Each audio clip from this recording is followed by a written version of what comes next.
Good afternoon. My name is Sarah Boyd, and I'm the president and founder of Operation Truth Vaccination Exposure Research, a 501c3 charity built to bring awareness to vaccine-injured veterans and service members and the need for change throughout the VA and across the globe for our vaccine-injured patient demographic. Before we get into that, let me give you a bit of understanding of who I am and my background. I joined the Army on active duty in the delayed entry program back in 1997, at the age of 17. I was born in a small town of Cedar-Woolley, Washington. I served for 10 years on active duty before I was forced to medically chapter at the age of 28, starting my new career as a disabled veteran, unable to work in any field. I ended up having 4 different MOSs during my 10-year active duty career, ending my career as a counterintelligence special agent. I also had 2 amazing tours in Thailand and South Korea. I've never served in Iraq or Afghanistan.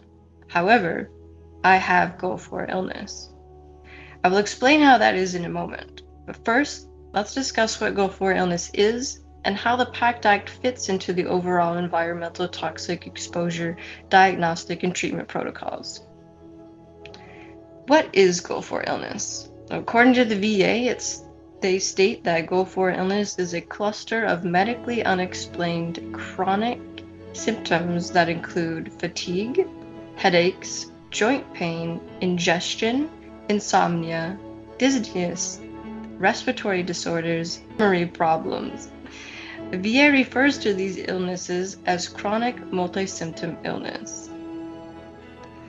According to the VA, certain illnesses are associated with Gulf War illness if you served in the Southwest Asia Theater of Military Operations from August 2nd, 1990 to present day. There's a lot more information that we're not going to be covering in this video, so I highly suggest that you go to the VA's public health website by going to operationtruth.net. The reason why this is important and why we're bringing this to your attention is because although the VA is providing information regarding those that have deployed having chronic multi-symptom illness, they are not providing information about those veterans and service members that have chronic multi-symptom illness but did not deploy to Iraq or Afghanistan. And we will dive into that in a moment on why the VA and Department of Defense have been diagnosing our veterans and service members with vaccine injuries since the 90s without sharing this information with the public or even our veteran and service member demographic. First, let's discuss what causes chronic multi-symptom illness. As I stated earlier, the VA and the Department of Defense have been researching chronic multi-symptom illness, or what was once known as Gulf War illness, since the early 90s. So they have had a lot of time to determine what are the possible causes. And so on the VA's public health website, they have listed several different possible causes for chronic multi-symptom illness.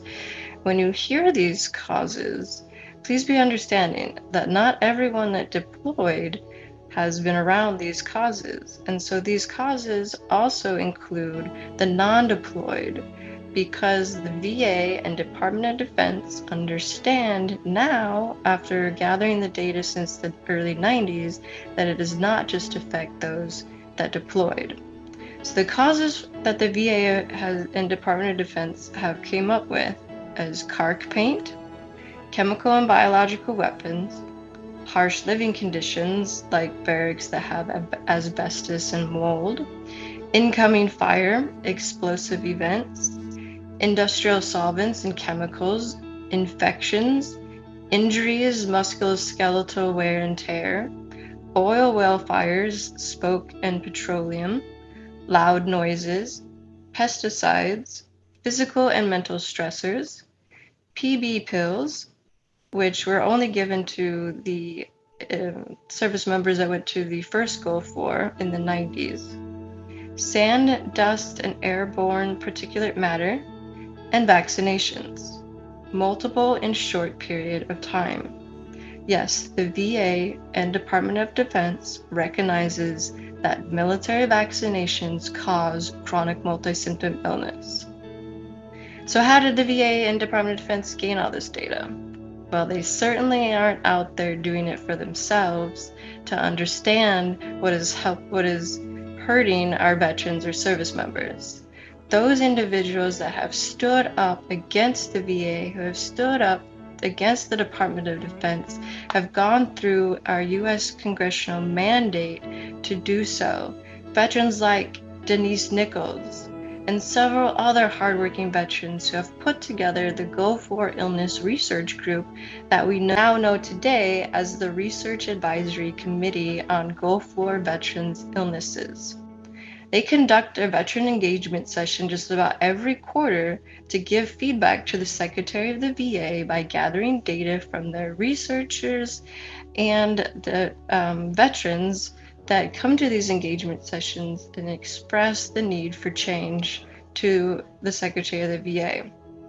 And by different organizations like Gulf War Illness Side Effects podcast that help to spread awareness to our veteran and service member demographic and the general public communities. This is information that all of us can gain and use because chronic multi-symptom illness caused by toxic exposures is not only affecting our veteran and service member demographic, it most definitely is affecting our general public as well. And other groups that have helped ensure that the VA is taking care of all veterans is Burn Pits 360.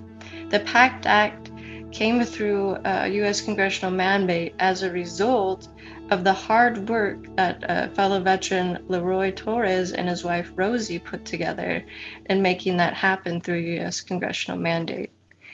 Individuals like Tara Carver, the widow of a Marine veteran who lost his life to cancer as a result of the toxic water at Camp Lejeune. Another individual that worked diligently to get change in the VA, not just for herself and her own family and accountability for her own husband's passing, but for all veterans and service members that have been affected by Camp Lejeune and any other contaminant that causes chronic multi-symptom. Which brings us to military vaccinations. As we have seen since the 90s, our VA and Department of Defense has done very little in informing the general public, our veterans and our service members that vaccinations can cause injury. In fact, their narrative is quite the opposite, that vaccines are effective for all and create no side effects, and that just isn't the case. I know this to be true because I've been diagnosed by the U.S. government through our War-Related Injury and Illness Study Center out of Palo Alto, California, with vaccine injury, and I did not deploy. It is because of individuals like myself and so many other veterans that stand up against the VA and Department of Defense that we will get this changed as well in the system. On the VA's public health website, there's a standard series of inoculations that service members get to go to the Gulf. They include yellow fever, typhoid, cholera, hepatitis B, meningitis, whooping cough, polio, tetanus, the anthrax vaccine, the PB pills if you were in the first Gulf War, and smallpox. But as any service member and veteran is aware, we received many other vaccinations, and not only do those individuals that are getting deployed receive those vaccinations. Because of the nature of our military-industrial complex and the way these vaccinations have to be presented in the body, there is a series. And so in order to be military ready for deployment, you have to start those series quite early before that deployment process, and not everyone end up deployed, but they do end up getting that vaccination series. Now, during 97 to the early 2000s, we had the Anthrax vaccine immunization project, making 100% of all service members get the anthrax vaccine during our biodefense threat of that time. So that right there tells you the reason why the VA has now changed the narrative to add in vaccinations, because they have seen the data and have known that the non-deployed veterans and service members are now presenting with chronic multi-symptom illness. What does the War-Related Injury and Illness Study Center have to say about military vaccinations causing chronic multi-symptom illness, and specifically the anthrax vaccine? Well, if you look into WRIISC has 3 different facilities based on where you're at in the region. If you're on the west, you'll go to the Palo Alto, California facility. If you're on the east in the north, you'll go to the New Jersey WRIISC Center. If you're in the east. In the south, you'll go to the Miami facility. And why this is important, because each different facility has different researchers and amazingly educated individuals at these facilities, and they are truly the only doctors and medical personnel that understand chronic multi-symptom illness, or what was once go-for illness. That's why it's so important that our veterans are seen through these facilities, but getting there is an extreme challenge. Let's go back to what the WRIISC centers say about the anthrax vaccine specifically. Even though they are diagnosing our veterans and service members with vaccine injury, they still claim there is inadequate and insufficient evidence to determine whether an association does or does not exist between the anthrax vaccination and long-term adverse health effects. So according to that study that they conducted, they also go on to state that it has not been considered high enough quality in how they designed or conducted the vaccine. There has not been inconsistent findings between the studies done, and there wasn't a large enough group in the study to apply the conclusions to other populations. So that's where Operation Truth steps in. We have found a researcher out of California that can determine who is more susceptible to vaccine injury through genetic biomarkers, and determine the presumptives of how that vaccine injury presents in the body. Now, WRIISC, even though they make claims that the anthrax vaccine does not, there's no association between long-term health effects and the anthrax vaccine, they have now included the vaccinations in the overall toxic exposure screening process that the PACT Act has now created, which is an amazing feat in and of itself if they can use the data correctly. So what the PACT Act has done, and I'm sure any veteran that has been through the VA system in the last 6 months has been through this toxic screening. And so what the VA has determined to include in these toxic screenings is 4 different criteria, assessment protocols, to determine which exposure you were exposed to in your military service. So the 4 assessment protocols include direct contact through skin exposure, ingestion, inhalation, or injection. And they being the VA, are placing this information out to the general public, out to our veterans and service members through their toxic screening exposure briefings that they've had, these PACT Act events that they started at the beginning of the year. They are including this information in these briefings. So veterans and service members and the general public are now becoming aware in a roundabout way that the VA is admitting that military vaccines cause chronic multi-symptom illness. It is one of 4 possible causes of these exposures. DoD and the VA are diagnosing our chronic multi-symptom illness patients with vaccine side effects without any diagnostic or treatment protocol. Not only are they going around and telling everyone that vaccines are safe and effective for all, while diagnosing our veterans and service members with vaccine injury, they are not coming up with any diagnostic or treatment protocol to assist any of our chronic multi-symptom illness patient demographic. And with that being said, a chronic multi-symptom illness patient can be diagnosed with over 40 debilitating medical conditions that cause over 60 different symptoms. That's a huge load on a body. Trial and error and difficult journey for that medical team to try to get around and effectively treat that patient, because there's so many layers of damage that they have to get around, which is a major reason why it's so important to have adequate medical research to determine why some are more susceptible to vaccine injury, why some are more susceptible to toxic exposure injury through our environment. Because not everyone in the military, not everyone that deployed has chronic multi-symptom illness, but everyone has been exposed on some level. Not only that, we need to gain presumptives for our vaccine injured veterans and service members, just like we have for the through the PACT Act and Go For Illness for other toxic exposures.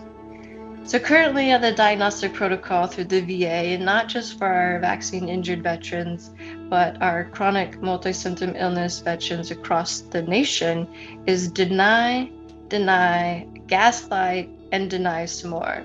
Even though there are presumptives, you still have to prove that your service connected. It is on the veteran to prove that they had these medical conditions as a result of their military service, instead of those presumptives already proving that connection.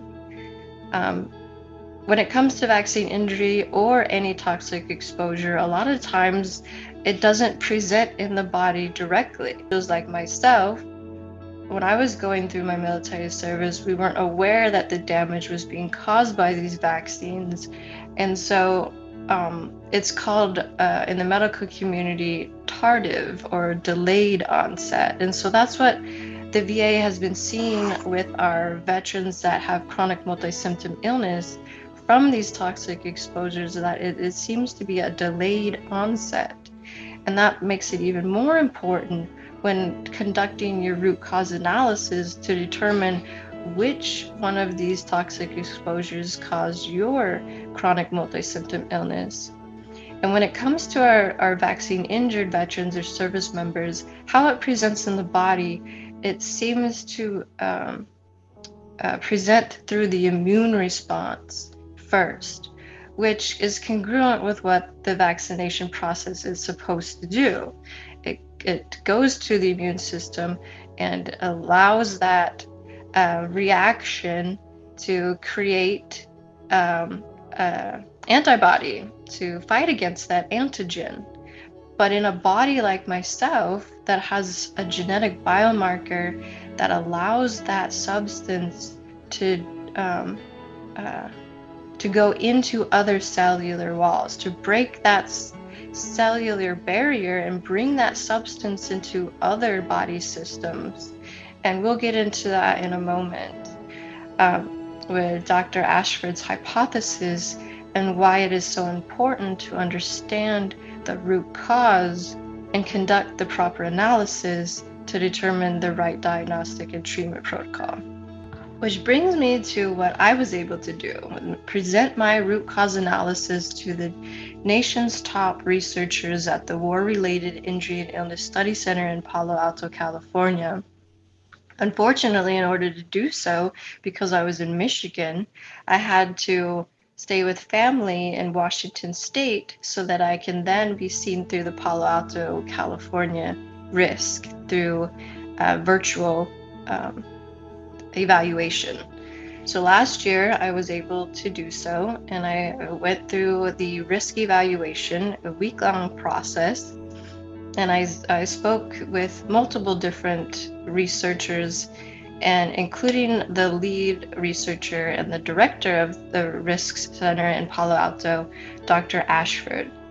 And Dr. Ashford and I came up with the conclusion that as a result of the vaccines I received in my military service, mind you, I had no other toxic exposures. I didn't deploy to Iraq or Afghanistan. I might have been involved in, a barracks that had asbestos and mold, but that isn't how it was presented in my body. And so through our root cause analysis, we determined that more likely or not, without further research, we won't know definitively, but more likely or not, that the cause of chronic multi-symptom illness was as a result of the vaccines given during the military process, attacking that immune reaction at a lymphatic system, injuring the lymph nodes, causing lymphedema back in 1998.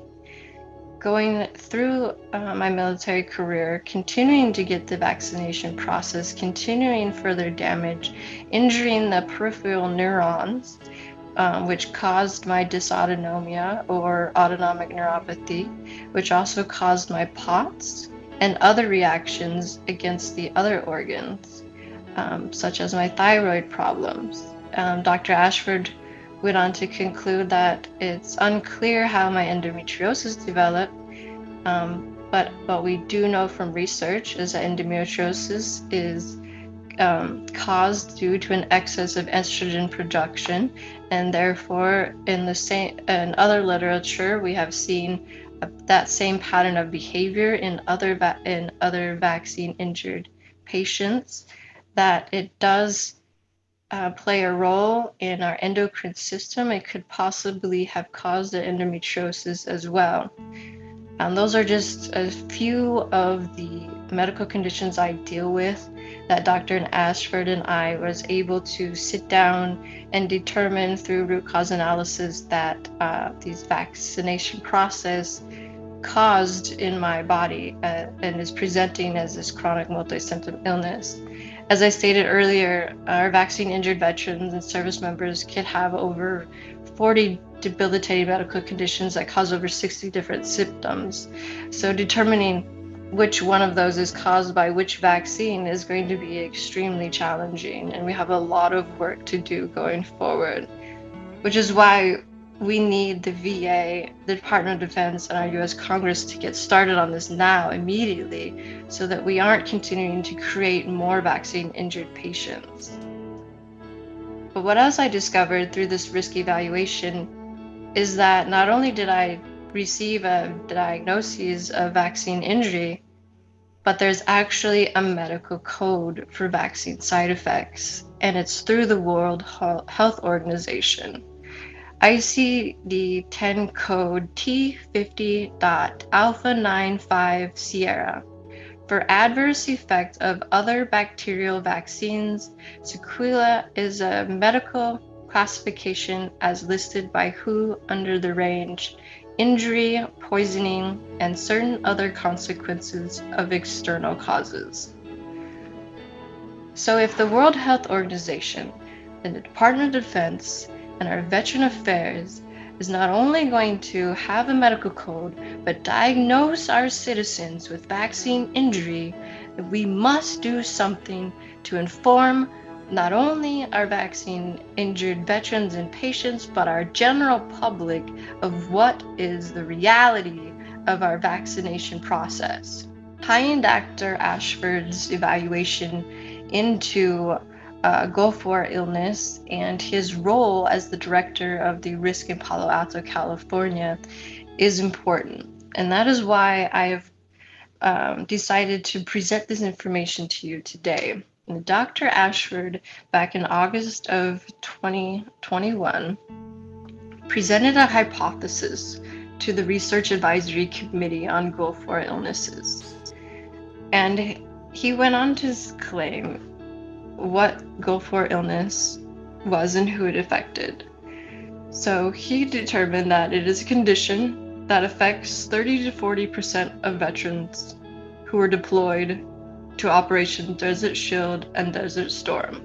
Now that data is only on the first Gulf War veterans because the research funding that they've been receiving from U.S. Congress only includes those veterans from that era.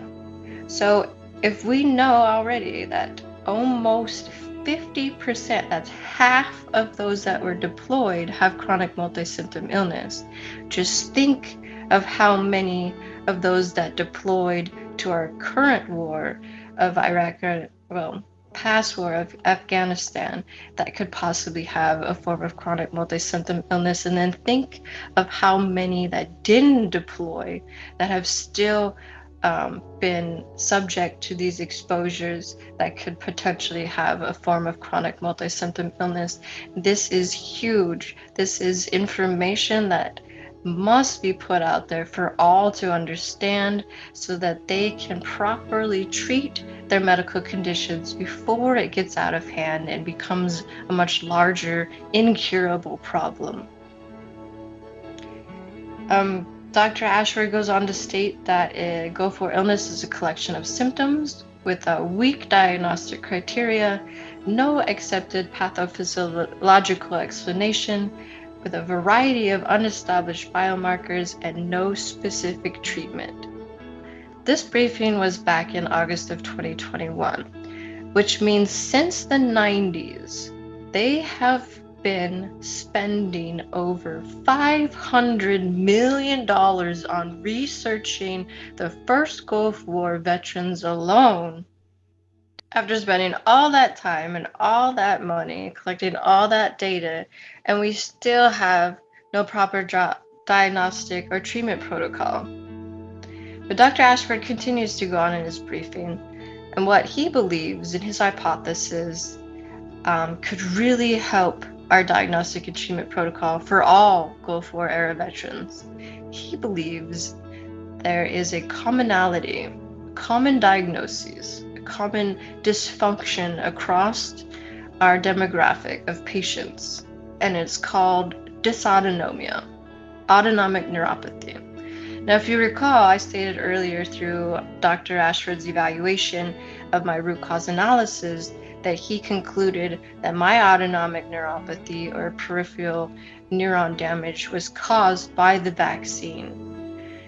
So it is concerning that Dr. Ashford is presenting this information through this briefing that he believes that dysautonomia or autonomic neuropathy is common in fibromyalgia, chronic fatigue syndrome, irritable bowel syndrome, raising the possibility that such dysautonomia could be their common clustering underlying pathogenesis. Dr. Ashford also determined through his data collection that a lot of these symptoms are tardive or have a delayed onset. Dr. Ashford goes on to say that Gulf War veterans have many symptoms. They're usually unexplained, and most have possible autonomic relationship. The autonomic nervous system is under control of the brainstem, so dysautonomia can be caused by disruption of the brainstem. And Dr. Ashford and the VA researchers have determined there are many different exposures that can cause damage on that level of the body, causing damage to the peripheral nerves, which is a sensory and pain and small fiber neuropathy, causing autonomic nervous system disorders like dysautonomia, which affects the parasympathetic in the brainstem, which is your rest or digest, and their sympathetic, which is at the spinal cord, which is your fight or flight. So the damage enters through the brainstem, causing horrific damage through respiration systems, the bowel, the cardiac system, temperature control, pain and mood management, and then it can break through that blood-brain barrier into the cortex and have direct injury into the brain instead of what they once thought was a compromised blood flow. So this information that Dr. Ashford is presenting is extremely important, showing that connection of not only our non-deployed veterans, but our deployed veterans of that toxic exposure being more than what they thought, just affecting those who deployed. And which is why it's so important that we conduct these root cause analysis to determine what toxic exposure created that damage in the body. During Dr. Ashford's briefing, he continues to go on to share which different toxic exposures could have caused this presentation in the body. So when you break down each 4 of the different categories I spoke to earlier, you have skin exposure through chemical weapons and other chemical exposures, or infectious diseases through spider bites and other biological toxins that could cause damage to those small neurons, or multiple infection. Or, Dr. Ashford goes on to state, multiple vaccinations can cause an immunological response, making it a chronic response to an infectious agent attacking these small neurons like Guillain-Barré syndrome in our vaccine-injured patients. And he goes on to state in this briefing that the anthrax vaccine containing squalene as an adjuvant, as well as many vaccinations given close together, inducing neuroinflammation, could be the cause of chronic multi-symptom illness in these vaccine-injured veterans and service-member patients. So that is how I was able to present my root cause analysis to Dr. Ashford's team at the WRIISC Center and gain my diagnosis of vaccine injury, which caused my chronic multi-symptom illness. But that's only the beginning. Because as I stated earlier, there are absolutely no treatment protocols or diagnostic protocols for our patient demographic, which leaves the patient to be their own patient advocate, to be their own medical researcher, to be their own doctor at times, to be their own pharmacist, to go through their medical journey alone without any support because of the narrative that our government and medical teams have put out there that vaccines are safe and effective. Because of that misinformation, my patient demographic doesn't get the support needed from anywhere. And that is why Operation Truth is fighting so diligently to change that. Treatment protocols like Dr. Nicholson's ATP supplement, a product that he's been trying to get the VA to give to our chronic multi-symptom illness veterans for decades. A product that can help improve those patients' overall health as a result of recreating that ATP in our mitochondria that no longer is created. Or effective medical treatments like cannabis, which has been proven to be an amazing anti-inflammatory product, while creating critical homeostasis throughout the body as a result of the endocannabinoid system, which is another great possibility for research in determining if cannabis and ATP supplementation is a great product and treatment protocol for our chronic multi-symptom illness patients. These are just 2 of many very promising treatment protocols that our patient demographic will most definitely benefit from, and that we at Operation Truth are trying to get the VA to allow us to receive, or at least conduct research into determining if it is a great product. That brings us to research into our vaccine-injured demographic is so important, is because prior research has shown that adjuvants placed in some vaccines could be the root of the problem causing the cellular damage witnessed in our veteran and service member vaccine-injured patients. As I've stated earlier, I have a vaccine injury diagnosis from the War-Related Injury and Illness Center in Palo Alto. The VA and Department of Defense are most definitely diagnosing our citizens with vaccine injury. We need to find out why. This same cellular damage can be seen in our general public vaccine injured patients, to include our COVID vaccine injured. So it is imperative that we determine who is more genetically susceptible and why before we continue to create more vaccine injured patients. The only way to do so is through US congressional mandate. We have seen other veteran organizations make change through our VA and Department of Defense as a result of US congressional mandate, and we will do the same.